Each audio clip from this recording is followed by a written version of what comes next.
Core Podcast Network.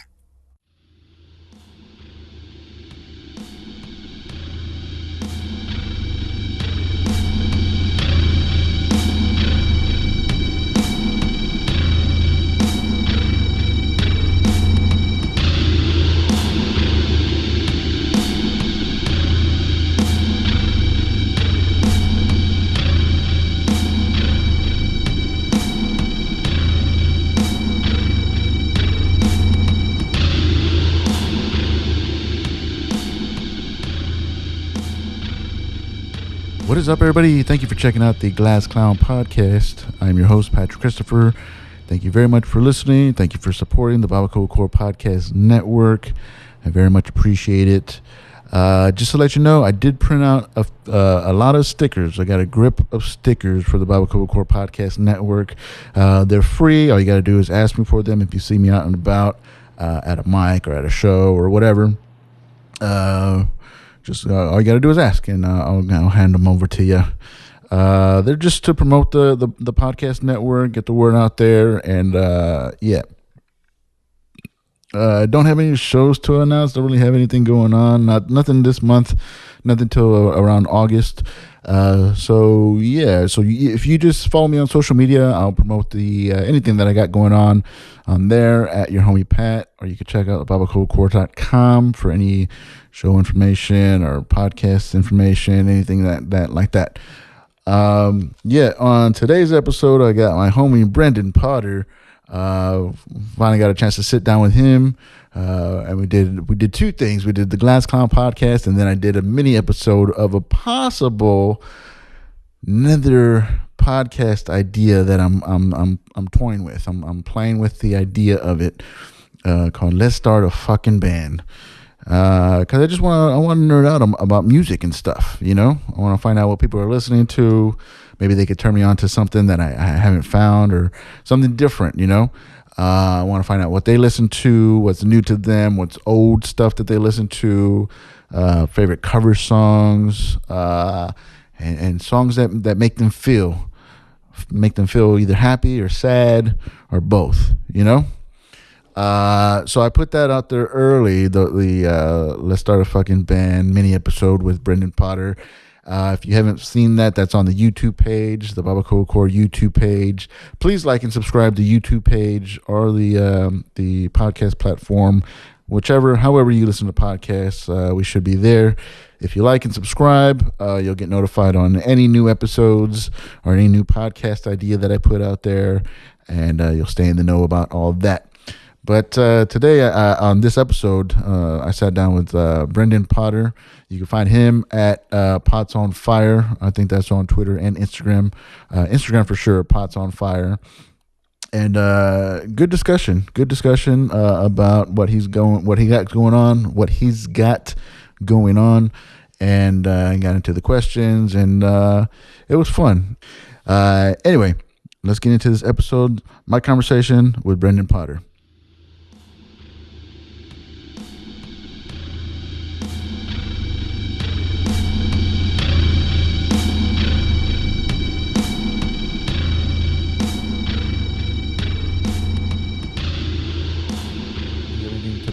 Yeah, I actually do. So as far as like any and all handles, I'm Pots on Fire. My podcast that I have is Right Jokes, Wrong Times.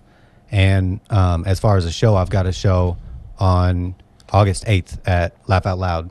And you can find those tickets on my Facebook or, wherever you can find me. Awesome, man. Who's that show with that Laugh Out Loud? That's a antisocial showcase. Oh, that's right. So it's not just Jesus.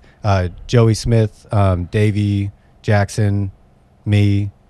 I feel like I'm forgetting somebody. Oh, Juan. Yeah, and special guests. Juan Perez and special guests. So. Oh, who's the special guest? Yeah, I that's where I learned I wasn't special, man. They're like, we're gonna have special guests. Like, damn. All right, I'm named. Okay, cool. Yeah. Cool, man. So how's everything going with comedy? It's actually been going great, man. I felt like this past week sucked. I did terrible. The week before that was like one of the times I've kind of hit it the hardest, and I felt like my set was the tightest I've kind of gotten it in a little while. Yeah. So that was nice. I felt like I kind of slipped a little backwards last week, which sucks. But What do you mean by slip a little backwards? well, like at an open mic that I was hoping to like work on a couple new jokes at. Basically, people were talking so loud that I stood there with the mic. Yeah. So I didn't work on those, and then like it's just then the next time that I went up, I probably wasn't as prepared as I needed to be, which is on me. Yeah. So it sucked. I had like a mess set. I basically did good on the jokes that I know are okay, and then what can you do? Like How much does that affect you, like, mentally? big time. How so? It'll put me in a good mood or a bad mood. If I have a bad set, I Yeah. get off stage and I'm not happy. Yeah. I'm not happy. I want to like slam the drink I have and like leave. I don't want to talk to anybody. I just want to take off. You ever see me have a bad set? Yeah. How do I look afterwards? The same. Oh, Jesus, damn. Maybe I just look like a bitch all the time. No, Goddamn. man. Like, because there are people that would have bad sets and they'll be like Yeah. so upset, so pissed off. Like, you could see it immediately. Yeah. With you, it's just like, well, because Damn. you never think that you're going to have a good set. Yeah, that's true. So you're never surprised when you don't have a good set. Yeah, that's damn. All right. You're like, oh, well, I knew that was going to happen. I was prepared for that to happen, That's true. you know? Well, to be honest, man, I thought that I wore my heart on my sleeve, so it kind of throws me off to know that I don't. And maybe because I'm overly I don't want to say emotional, but that's exactly where I'm going. I'm overly like, I feel everything to extremes. Right. When I'm happy, I'm like extremely happy. When I'm sad, I'm fucking extremely sad. And I think it's apparent to people, or apparent, I don't know, obvious. It's obvious to people where I'm at. Even though I try to make it seem like I'm not like where like that low or that high, people could always say like, "What's wrong with you?" And nobody like everybody wants somebody like to like check up on them, Right. but not when they're like really down. That's the last thing they like. Hey, what's going? Are you I'll okay? agree with that. You okay? Yeah. Like at Oak this past weekend at Oak Hills. Yeah. I had a really bad set. It was a horrible. The bar wasn't set up for me to like go on stage, do anything. Don't like, blame the bar. Okay, but it was very noisy. They weren't like prepared for me, and that's fine. And I didn't handle it well, and so when I got off, everybody's like, "Are you okay?" And I was like, "Yeah, man. I'm good." I knew it wasn't gonna be a good set, so I wasn't too disappointed in it. But like the fact that as soon as I came off, everybody goes, "Dude, are you okay?" You know what I mean? Yeah. Because it's that obvious to people when I'm not feeling my best. So for you, I don't really see that. But you think that you put your heart on your sleeve as far as like what you feel on the inside, people could see on the outside. Yeah. I think people have a real tough time reading me. I think That's what I'm saying. So yeah. you're contradicting yourself on that. Well, I could put myself out there. Yeah. But I think that people reading me read it the wrong way, I guess, maybe. Do you make an attempt to like appear as if everything's fine? Like, Yeah, I try to. Do you put on an act when you go out or when you go around people? I think act is like strong. Like as far as if I'm like dealing with some like family drama, Yeah. then like I'll like put on a smile when I go out. I might like not be as smiley as normal, Yeah. but like I'm not like acting like anything. You know what I mean? Why? Why do you do that? Do you do that because you don't want people to ask you about it, or you do it because, all right, this is where I don't have to deal with it? Probably quite a bit of both, but like really, I'll tell the people that I want. Like I don't want people to ask about it. You know what I Yeah. mean? I hate when you like run into somebody and they're like, "Dude, I had a crazy weekend," and you're like, I guess you want me to ask you about your weekend. All right, like let's do this shit. Can I just ask you already? Can you just tell me what you want to tell me? I don't need to ask anything. Yeah. Like that's how I feel. If I'll tell you something's up, I don't need to like leave out clues like you're Scooby-Doo trying to figure this shit out. Yeah. So Maybe they're just trying to help you. Like, this is the conversation that I want to have. Let's have this conversation, rather than like, this weather, man. This weather's crazy, huh? yeah, You know what I mean? Like, I wish. That's why I like doing this podcast. That's why I like doing podcasts in general, is because like here I know for sure we're gonna have a conversation. Right. Here I know for sure that you want to have a conversation with me. Right. Vice versa. Wait. So okay, let me stop you there. Uh-huh. Outside of here, You don't know if I want to have a conversation with you? No. You don't? No. How long have you known me? You don't know if I want to have a conversation with you outside of here? Yeah. How so? Like, not that you don't want to have a conversation, but just like, oh, I'm sorry, I was just about to go inside and get a beer or something. You know what I mean? Yeah. Like, you never had that situation where, like, you go outside, you see a group of people, you make yourself comfortable, but it has nothing to do with you, but they were just about to get up and go inside. Right. I was like, oh, I missed the roundabout. I missed, like, the hangout session. Yeah. You know what I mean? When you podcast, I know that you're going to be here for at least an hour. It's not that you're going to go like, all right, man, well, good talking to you for this 5 minutes, but I'm going to go do something else. I mean, is getting a beer an option? Can I? But you know what I mean? Like, Yeah. it's I don't know how to read signs on people. And so even when I say like that you come off like your body language or whatever, maybe I'm reading it wrong. That could be very possible. Oh, That my voice is monotone, so maybe my body language is monotone too. I don't know, man. no, but how was that? Like, were you always like that? Like, even as a kid? Well, because we're disagreeing on that fact. I say that you don't appear, you know, if you're in a bad mood, good mood. Have you seen me in a bad mood? No, I don't think so. Really, the only time I could think of would be like if I have like a really shitty set and I'm just in a bad mood then. But otherwise, like, I don't know, man. I tend to like hide myself away if I'm like going through some shit or if I'm just unhappy or whatever. Do you still go out when you're unhappy? Yeah, like I'll go out, but like, you know, I just don't talk about it and I'll just go and I'm there to like not think about that other shit. I'm there to like have a couple Michelobes and like maybe like I'll chat with you about shit or I'll chat with like Joey or like buyers or like just people that I kind of know. Yeah. And here's another thing. Like, I like talking about real shit. Yeah. You know, and a lot of people don't. Like, a lot of people want it to be surfaced and very playful, and I get that because I don't want to get awkward right now. You know? Okay, but I think here's the thing that people don't understand is I don't mind going deep, but I still like to be playful. Yeah. No, yeah, for sure. It's not like I'm like, all right, let's get sad. We're outside. Let's fucking get sad. You know? But I would rather talk about like something of substance than just like the weather. So how'd your set go? You know? We all know how the set went. You know, it didn't go good. You saw it. You know, don't ask me about it. But I don't know, man. When you have a bad set, what's the best thing that could be told to you? What's the worst thing that could be told to you?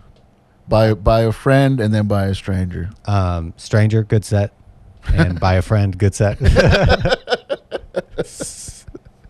the worst thing? Yeah. As far as like to help you out with comedy and shit, there was a lot of times where I did stuff that I thought was like good and it wasn't. People came out and be like, good set. And now I know I can tell like what's fake and what's not. Yeah. But no, as far as like, yeah, I guess good set. I'll go good set. You take that negative? Or you think that like they're being sarcastic? Like, oh, good set. If it was a bad set, I'm saying if it was a bad set. Then, yeah. Okay. Well, you're saying so if it's a good set, what's the best thing I could be told? No, like both. If a bad set for both different parties, what's the worst thing that could be said to you during a bad set or after a bad set? Yeah. What's the best thing that could be said to you after a bad set? Okay, I'm gonna go with best thing instead. Let me change that. So the best thing would probably be like, probably just advice on what you could do better, like for real, not like fake or just, hey, you did good here, maybe this. I've had some like really good advice from people right after some of my best sets where it was like, dude, you did really good on this. Maybe think about this, or like, hey, there was a little dead spot here, hit this instead, or say like, Larry Garza just told me one time just because of the subject matter to switch 2 jokes around. Yeah. Totally changed my set. Yeah. So like just that helps so much, man. That's cool, man. So when I told you about the idea of the idea of the podcast and the question of the podcast, you're like, why do you wait to the end to ask the questions? Yeah. You should go straight from the get-go to ask the questions. Yeah. So I guess we'll go ahead and jump into them. So the 3 questions is what do you fear, what do you worry about, and what don't you like about yourself? So we'll start with the fear. What is something that you're afraid of? What is something that you fear? My biggest fear right now is like just basically I started a company, so not being able to pay the bills, money not rolling in, then I got to like figure out what the fuck I'm going to do with my family. You know what I Yeah. mean? That scares the shit out of me. And it should, man. I think that's a healthy fear to have. I mean, congratulations on you starting your business. I think it's a Thank you. good thing. I think it's the best thing for you. I mean, like since you started, I'm trying to like encourage you here and there because it's not easy. You know, Right. just the little details that you tell me about it. I was like, man, like it would scare somebody and it should scare somebody, but at the same time, like the risk, the reward is going to be worth the risk. Right. You know, and you have to go into the mindset with the light at the end of the tunnel type of thing. Like the whole beginning, with anything, the beginning is going to suck. Yeah. The beginning is going to make you quit. You know, that, I mean, it's supposed to be rough, and it is a risky thing. You're starting a business, you're going on, but you know exactly what you're doing though. Right. You know? Well, I like that you talk about that risk reward thing because I agree with you. It is, I did have to weigh that, but the only thing that sucks is right now I'm living in that risk part. So I just need to make it to that reward part. That would be nice. But you just started. I know. You can't win anything without starting from the beginning, you know? So, It's rough, dude. Like, so when it comes to that thing, how strict are you with like, okay, by this date I gotta conquer X, Y, Z, or not conquer, but achieve, or this is what success is by this point. You know what I mean? Are you on a strict timeline in anything with business, or you're just gonna go until you start seeing the results that you want? yeah, I mean, like as far as specific like numbers that I'd like to hit and all that kind of stuff. Like, yeah, I've set like specific numbers that I want to hit, like hopefully by specific dates, right? Yeah. But really, in the car business, it's kind of like right now it's nuts, dude. There's like no cars out there whatsoever, and I don't know if you've heard, but there's like a microchip shortage. A microchip shortage, bro. So like cars take microchips. Everything takes microchips. There's just a shortage on them in the world. So like cars right now are just way interesting how backed there's up. a shortage on microchips when this vaccine just came out. Oh shit, yeah. You think that has anything to do with it? Yeah, I'm a firm absolutely. believer in microchips. I think I'm pro microchip, I'm pro vaccine, and I'm pro microchips and vaccine. I saw a microchip in the syringe. Yeah, you're like, oh, it hurts. Oh, that's the microchip hurting. What do you do daily to like kind of like assure yourself that you're doing the right thing with this business? Get up early. Go to Yeah. work early. You got to be there. I can beat it. I think it's funny, man. I work in Corpus mainly, Corpus and Beeville. I beat other dent guys to their dealership, and I live in New Braunfels. Yeah. So like, get up, go to your dealerships. Like if I can beat the other dent guy there, and I'm like, dude, I can fix this dent right here that's been here for 2 weeks, and the other dent guy ain't showing up yet, then people will give me work. So it's a matter of being there. It's a matter of like making sure you're out there. Really, I feel like I'm a salesman. Right? Yeah. So You have to be a salesman. You're selling yourself to these people Yes, I am. before you even like showing your work. Yeah. You know what I mean? Well, they have to like you first before they give you opportunity to show your work. Yeah, that's true. So yeah, I mean, it like to every day, it's just get up, go to work. I make sure I'm at work, whether it's like raining, whether it's whatever. I'm there. I'll go check in on a dealership, even if it's down in Corpus, just to say, sorry, it's raining too much today, and I'll drive home. Like, I don't care. What's something that you worry about? Is everything that you're going through right now like a lot to do with the business? Pretty much, yeah. Yeah. That's where I'm at right now in life. Like, I really have a pretty damn good life. I don't go through much. So, yeah, that's basically everything that's on my mind right now. Cool. That's a great podcast. Thank you. Have a good night. Welcome back to First World Problems. I mean, that's good, man. That's good for you. That like shit's good. I mean, you don't have to be sad to be here. Yeah. I thought about it earlier. So I think my biggest worry would be like, especially because I got into comedy after being married for quite a while. So integrating being out for comedy into my marriage has been hard, man. So I guess the schedule, like just being gone. Yeah. I mean, I'm like I have kids and a wife and stuff, and I'm just like, all right, I'm gonna go out to this place and say the shit that I wrote down. That you can clearly tell is ridiculous. You know. So my biggest worry there is like everything to do with that she would be like, I think you're out too much and I don't want you to be, or like, I don't want to stick around for this. Like, go fuck yourself. You know what I mean? You think that would actually happen? I don't know, man. Like, I don't know, man. I don't think it would happen, but I hope not. That's like one of my biggest worries. But you don't, okay, yeah, I get that. Because that's something that I deal with like literally week in, week out, right? If you are out a bunch 1 week, then it's like you face that. You start talking about that immediately. What's tough though, man? What's so tough is that like especially with comedy and like the beginnings, the early starts of comedy, it has to be a constant thing. Right. You know, you have to be out there as much as possible. You know, but then again, maybe that the end goal is different. You know, I hate when I feel bad when I talk to you about stuff the way that I think, because we're completely different people. You know, yeah, I do have a wife, but I don't have any kids. And like we have separate schedules, so like me being out, me being busy doesn't affect it as much as it would for somebody else's situation. Yeah. And I don't like to use that as like I don't like to feel like I'm blaming them, right? Because like everybody has reasons that they could be somewhere else. Everybody, Yeah. no matter what it is, Yeah. everybody could be somewhere else doing whatever they want to do. I could be home with my kids. I just want to do this, right? Yeah. Jesus, that makes us that terrible. They're their formative years, man. No. Jesus. But it is tough. It's a real situation that you're going through. Yeah. Since you started comedy, how do you feel about yourself personally? I've learned how stupid I am and how stupidity, man, is the first thing that comes to how do I feel about myself. I really have a bad view of myself. Really? Yeah, I feel like I've learned how naive and stupid I am a lot. Do you like yourself more since you started comedy? I like who I'm becoming more, yes. Yeah. But I don't like who I realized I was and who I realized I am. I don't like who I am now still. Can we talk about that? Yeah. Why don't you like what don't you like about yourself now? I feel like I'm just annoying as hell. Annoying how? You're very vague with stuff. Like how do you think you're annoying? That's annoying. You being vague is very annoying. I think I annoy everybody I'm around at all times. I think when I talk, I annoy You're the not really fuck annoying. out I'm of just people. trying to get more information. I'm trying to understand it better. Yeah. You're not really annoying. No, I literally think like I'm gonna make this thing fall off. I know it. I do. You could adjust it if you need to. No, you're good. Yeah, I literally think like I'm annoying everybody that I'm around pretty much at all times. Like even people that I think like kind of vaguely like me. I think like I annoy them most of the time. Why? Do you think people are short with you? You think people give you attitude? You think people people get away from me quick? Yeah. Yeah.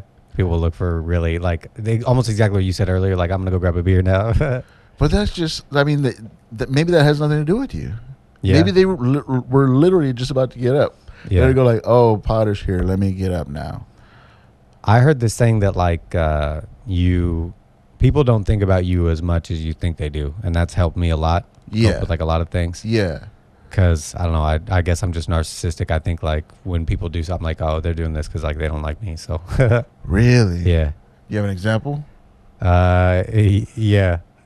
that you would like to share? Yeah, I won't name who they are, but like pretty much anytime I'm ever out, like if I'm really like around people, they'll look for ways to get out of any conversation with me and like take off, man. Really? I feel like, yeah. I think you're projecting. I don't think anybody's like. Well, again, it might be different depending on who you're talking about, but I don't think anybody's like, I don't want to be around here right now. I don't want to be around you right now. So I'm thinking very specifically of like people that I know and people that I like and people that I think like me. Actually, I'll name them. With like Byers and Joey. Mm-hmm. I've been in like conversations with them where they were like literally not paying attention to me as I'm like telling them a story, and they were looking at like who came through the door and then started talking about that, and I just stopped talking. Well, I get that. I mean, they do that all the time with me too, but that's just. I don't think it's personal. That's just how they're young. That's an example, and not just with them. That's an example of stuff that happens to me constantly. Yeah. Constantly. Yeah. I think that's why, I mean, I do better on stage than I do in a group setting conversation-wise, because when you're on stage, everybody's looking at you, everybody's listening to you, all that stuff. When you're in a group thing, you're like, I don't have the energy to be the loudest one here. Yeah. You know, there's some people that cannot not be right. the loudest one in that in the circle. Shout out Dallas Band. But some people just don't have it. But I get that too. Like in the middle of something that you're saying, they'll just be like, "There's something else over there." You know. I was trying to get to how you feel after you started comedy, how you feel about yourself, and you say that you realize that you don't like yourself. Yeah, like I've realized how stupid I am, and I've realized just how naive I am, how just like selfish I am. It's all the stuff like I feel like when you start writing about you, at least I do. I'm very self-deprecating in my humor, at least. Yeah. So I guess it's easy for me to nitpick me. I tend to nitpick people. So I nitpick me most because I'm around me all the time. Yeah. More than anybody, you know yourself more than anybody. Yeah. But so being self-deprecating, which is like a main part of comedy, or like one of the like first steps, you know, you got to talk shit about yourself. First steps is like the 5 steps, like next is pain, next is anger. Yeah. Take my wife, please. Jesus. That's like step 4. I thought that was step 3. Something. That's a good joke. So trying to make jokes about yourself has brought out the things that you don't like about yourself even more. It's highlighted them. But the whole thing is supposed to make you you're laughing at the things that you don't like about yourself to make you more comfortable with the things that you don't like about yourself. But you're saying it's having a negative effect? No, I think it's having a positive effect. I think you can find the things that you don't like about yourself and try and address them. Like I realized how much I cut people off. Like I've done it a shit ton in this podcast. Uh-huh. I realize how much I like don't let people finish sentences. I don't let people finish stories because I like start finishing them for them. Yeah. And like, so at least I realize it. I feel like I'm getting better at shit. So it's not that I don't think it's actually been a negative thing. I feel like I've identified or highlighted things, and then now I'm like helping myself get better at them. But Yeah. I see them. I see you. But you see them more now since you started comedy? Yeah, It's big become time. more clear, more present. Yeah. I feel like in my life, I feel like from 25 on, I feel like I was just kind of coming out of a fog where I was just kind of on autopilot from there. So I feel like I'm just kind of catching up to speed on everything. Was autopilot, is that code word for religion? No, because it was in everything. It was in politics. It was in life. It was in finances. It was in taxes. It was in everything. When I ask you about religion, you make it seem like it's not as big of a deal as you think it is. But you were Mormon. You were of that life. Yeah. And to I was me, about that life. you're about that life. And to me, and I may be wrong, but and I know it's not this, but it does seem kind of like a cult. You know? Yeah. So, and then when did you leave that? So I left when I was like 25. Right around the same time that whole 6, fog 7 years. that whole fog was lifted. But you don't think that has a connection? No, I definitely do. It made me realize, okay, this one thing that I was so sure about, I was dead set that Mormonism was it. Right? Uh-huh. When you're like, all right, well, now I'm not sure about that anymore. That's when I realized, like, dude, I don't know shit about anything. I thought, including yourself. Yeah, about everything. I thought I kind of had. Because you were told what to think, what to feel, where to be, all that stuff. Right. So that is autopilot. You were autopilot because of the religion, because of all that stuff. I don't want to push it all on religion. Okay. What else would it be then? Well, I was also at that point 25 and went through school. So why couldn't I have learned in school that maybe I should have learned that, like, hey, maybe the earth is a little bit older than 6,000 years. You know what I mean? Uh-huh. Like, what type of school? Public. Oh, the public school? Yeah. Okay. So, like, why couldn't I have learned that in that time? Why wasn't I paying attention for that? Because I was being a smart ass in school. But were you not a curious student? Did you not question stuff? You're just like, you're just here for the test and to pass and to move on. Generally speaking, in life, I'm a go with the flow type of person. I show up and they're like, this is what we're doing. And I'm like, I got you. Yeah. So. But that's what you do. That's the way. That's the earth. That's the life that you created for yourself. Yeah. So I mean, like, it's just so weird that, like, at 25, I was like, I was just going through a fog. But you put yourself in that fog. Like, you created that fog that you lived in. You know what I mean? Yeah. You understand what I'm saying? Yeah. Like, it's just so weird that, like, you're just or not just, but at 25 you were discovering yourself. But you're just like, I just don't know what that fog was. You don't think that fog was just being ignorant about most things in life, I feel like. Yeah. Just being on autopilot about everything in life. Because you just didn't care to figure out for yourself, or just because, like, you're just, I'll just do what I'm told? Yeah, because I didn't care to figure shit out for myself. Like, why do I need to figure out how to, like, do anything financially as far as like run finances. Why do I need to wear a condom? Why do I need to do, like I'm telling you, like stupid shit. That's like how, like the operating system I was running on. What made you start questioning everything, or start like getting rid of all the fog that's around you? A big thing was religion. A big thing was learning like that what I grew up believing about religion, I didn't believe anymore. Yeah. And so that was like immediately it was like, okay, well, what else do I feel like I don't know anything about? What else do I feel like I could challenge my beliefs on? How was your mental health when like before you were 25, when you were in that system, when you were about that life? It was good. Right? Yeah. It's as good as like when I'm happy now. Yeah. What do you mean it's as good as when you're happy now? Yeah, it's like the same. Like if you were to see me, like I was a different person, but if you were to see me, were you a happier person then? I would say, well, Jesus, I feel happier now. But You feel happier I now? would say then that I was just as happy as, if you had looked at me and me standing next to me younger, I would have been like, yeah, I'm just as happy as that dude. Yeah. And I would have felt that way probably, yeah. That's interesting, man. How do we get here? Or is this all part of what do you worry about? Yeah, I think this was the last one. All right. How's this going for you? This one? It's pretty awkward, isn't it? This podcast? Yeah. It's good. Are you here? What do you mean? This one? This What do you podcast? mean? Yeah. Well, I thought I was like, are you asking me to give you a live review? Look, when apps ask you to give them a review, you can usually cancel out of it. So how do I cancel out of this You can review? just say It's like, no. No, I'm joking. I plead the fifth. No, I'm having a good time. No. I knew that this was probably weird because I always tried to deflect shit with trying to be funny, and I was like, this ain't the podcast for that. And it's not just you. I don't know if you noticed this, but we've changed the setup that we have. I'm at a table and It's more macabre. face to face. Is it more macabre, you think? It's a black on black Texas flag. Yeah. I'm like- That is kind of my style. I'm in a black phase. Hey. What he means is like if you took that chick out of that meme and put him on the couch. Yeah. So I'm still getting used to this. It's not you. You're great. I love talking to you for sure. Jesus, it's not you. You're great. Did you believe me? If I had a nickel. Was that convincing? Yeah.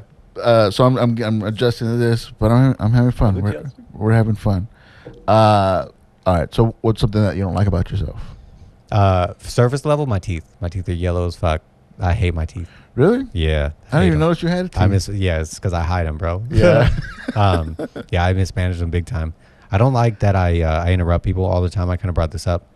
I interrupt people all the time. I don't let people finish sentences. I cut people off. Why do you think you interrupt people? Like you're too eager to get your point across, or you don't want to forget what you have to say, or you think that what you have to say is better than what they're saying? Man, in a narcissistic way, maybe like all of them. I've been trying to figure out why. I've been trying to figure out, do I think it's because people like, I think it's because I'm afraid people don't want to listen to me. That's like legitimately, that's kind of like the where I've come to with that. Because you people. What do you mean? Shit. Because you think people don't want to hear what you have to say, you stop listening to what they say? I pretty much, a lot of times like I'll load my next answer. I've noticed I'll do that. But it's so not, you're too busy thinking about what you're going to say next rather than listening to them and waiting for them to stop. It's not necessarily that. What I mean more is like I will interject what I want to say because I'm afraid that like nobody wants to listen to it. So I got to like throw it in and like just have like, I don't know. I tend to like interrupt people, man. That's weird. You spend a lot of time by yourself too, right? Like you're with your job, with Yeah. the driving, as a kid. Yeah. A lot of time in your head. Yeah. So when you're at groups, when you're in a group, does that like what is it called? Like, what's the fucking word? Overstimulate? Overstimulate. Bing, bing, bing, bing, bing. Yeah. Like my penis?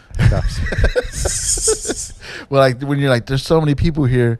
Let me say as much as I can while I have them here.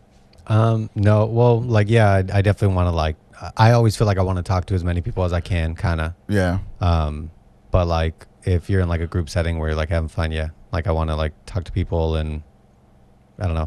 What were you? Is there like a point system that you do in your head? Like, oh, I got this many ideas out, or I said this many things, or I was heard this many times. No, it's literally like if you just felt like you had the funny thing to say and you had no filter. So it's just if you said something, I was like, what? Just no filter. It comes out. Yeah. Like I interrupt people and go with stuff that they don't want to talk about. And you're working on that? Or you just tell people you're working on it? I don't even tell people I'm working on it. This is like the first time I've really talked about this ever. Yeah. I'd like literally this is stuff that like within the past few months I've like feel like I've fleshed out in my head. And do you get upset when you do it, when you catch yourself interrupting people? You're like, oh, I'm a piece of shit. Yeah, I'll get upset when this is why nobody likes me. Yeah, I'll do that like sometimes in the moment. I do it a lot afterwards. Yeah. Especially like on a podcast where I can hear it. Like I can hear the two separate lines. I'll edit my podcast, and so many times I'm like, I'll do this thing where I say the same thing trying to cut in on a sentence over and over and over, like 4 times until I do. Yeah. I edit all that shit out. I do that shit all the time. Well, that's harder because you don't do it face to face. You do it over the phone or you do it on Zoom or something. But I do it in real life. You do it in real life? I realized that's what I was like, oh shit, I do this in real life too. I don't notice that. I never noticed about you that you... Maybe because I interrupt people too. Do I do that? I don't think you do. I think you always wait for people to finish. Oh, Jesus. I think that's why people like me, because I make sure that they finish. Anyway. Goddamn. You always left me satisfied, man. You know what?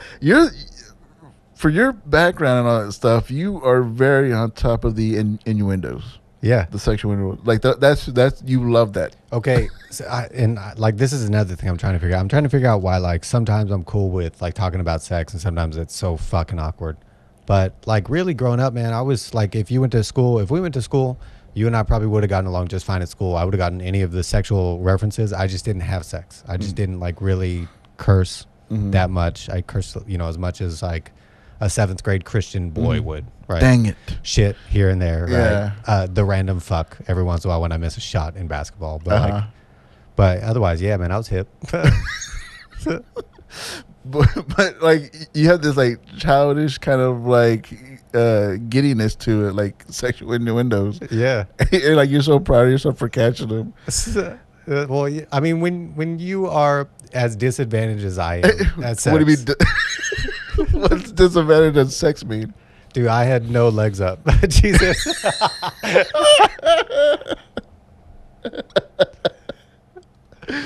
I just had nothing, man. I didn't get the sex talk. I grew up in a religion that was like, you shouldn't have it. And that was it. Yeah. I was just like, all right. And there we go. And so now Chicks. that it's like it's not forbidden anymore. Now you make more jokes about it.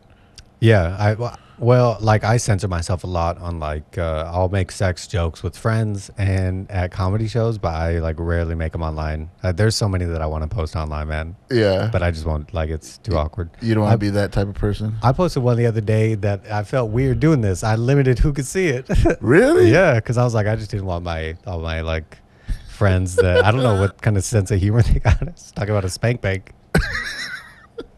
I didn't know that you could limit who could see it. Well, I know that you could make it public or make it just to your friends, but you went like through your friends list to say like they could see it. Friends accept. So I was just like, this person no, because I was just like, I don't know if they get offended by a spank bank. Yeah. So that's the kind of stuff you put on Twitter, because nobody's on Twitter. Yeah.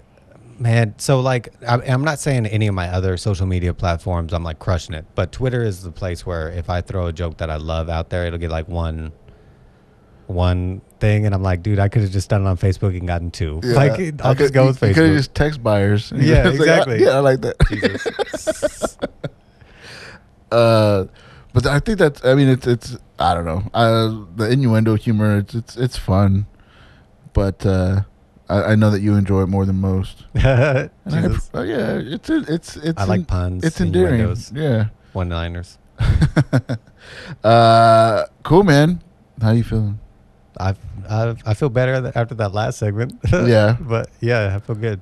Yeah, man, this was fun. Thanks for coming on. Plugs, anything that you want to plug again? Anything else you want to talk about? Anything that you're dealing with that you would like to get off your chest? Take the sting out of it, if you will. Take the sting out. Jesus, this is where I come out of the closet? What's happening? I don't know, man. I was really... I thought, 1, that you would come out of the closet, or 2, that you would start crying. And we really didn't. I mean, you say that you cried, but you didn't prove it. I suppressed that shit ever since like the 5th grade. Yeah. I don't need to cry anymore. You said you cried in the 7th grade. Yeah. You lie a lot. That's something too. You lie a lot. No, so that what? Yeah. Jesus. Let's talk about that. But So 5th grade was where I remember like that kid was like, aren't you the kid that cries? And then I was like, aren't you the kid that picked his nose? Yeah. That was like a big turning point where like I didn't cry as much. But yeah, 7th grade, that teacher got me. It's not like I just cut it off overnight. Like I was like, I'm done crying.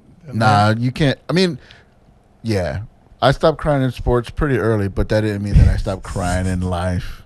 You know, but I cry when I cry all the time. Okay, let's address this. You lie a lot because you No, almost. I was just kidding. Okay, I was just lying. you almost caught me in one. I caught you in a lie. See, Almost. You Almost. do lie a lot. Almost. What is it? The when you were like, you want to do this podcast? I was like, I'm gonna ask my wife. That's like that's almost when you said it. When you were like, is that just a way to get out of it? I was like, damn, it kind of is. It kind of is because I was like, I'll see, but it actually ended up working out. Yeah. No, because that's what I use. I blame the wife on anything. Oh, I don't know. Let me see what the wife's doing. It's the best. Yeah, it's the best excuse. Yeah. Because then they don't like her. They blame her. And it's not yeah, it's my like fault. it's like when you're a telemarketer or when you're somebody on the phone and they want to talk to the manager and you're like, I'm gonna go talk to him. Yeah. I'll be right back. And then you just put put them them on back. hold. They're like, dude, they said no. Yeah. Sorry, man. Didn't ask nobody. They never do this. Yeah. Sorry, you can't talk to anybody else either. I'm as high as you get. Yeah. I'm sorry. Cool, man. Do we do your plugs already? No, Do your plugs again. no, we did them like earlier. Well, yeah, but it's a replug. This is how I end stuff. Oh shit. Okay. Thanks for watching the podcast, by the way. Yeah. I know you've never listened or watched, but thanks for telling me that you don't listen or watch. I thought that you did, but you're like, I was gonna, but then I got a phone call and I never got back to it. Yeah, I lined up. I watched like probably 10 minutes of the Jacob Flores one. You're lying. You're lying. No, I'm serious. Watched him sit there, Yeah. pointy shoes and all. No, but I watched part of his, but I got to this point, especially when I started my company, where like I just didn't want to deal with anybody. I didn't want to talk to people, and I felt like listening to like podcasts and stuff, especially because I listen to all like local podcasts. Yeah. Was an extension of that, so I just cut it all off. I Yeah. just like stopped listening to anything. So I'm finally like within the past like 2 weeks, I'm finally like back into listening to like podcasts and feeling good. That's cool. But plugs, butt plugs. Jesus. In your endo. Jesus. This is fucking funny, dude. We're so childish, man. Grow up. Real mature. Jesus. Pots on Fire on pretty much any social media. And then my podcast is Right Jokes, Wrong Times. Are you going to pick that back up, or are you just too busy right now? No, like I released one a couple weeks ago. I took last week off because it was like I was actually out of town for 4th of July. Uh-huh. So I should have been editing, but we were in Corpus. I just didn't even have any of my shit. But I should have a new episode coming out tomorrow with Ryder Ashton. Cool. And then like basically I want to have you back on under your Patrick Christopher, Uh-huh. just because like that's easy. It's not even the name that you were under before. So Yeah. it's nice, like a new beginning. Yeah. Because I always like wondered how I would do it when people came back on, like how you differentiate the two episodes. Yeah. So, but any hair plugs you want to? No, I do want plugs at the beginning. Butt plugs. Cool, man. Thanks for checking up. I want to do another idea, but we'll keep this running. But that's like all right, laters. Laters.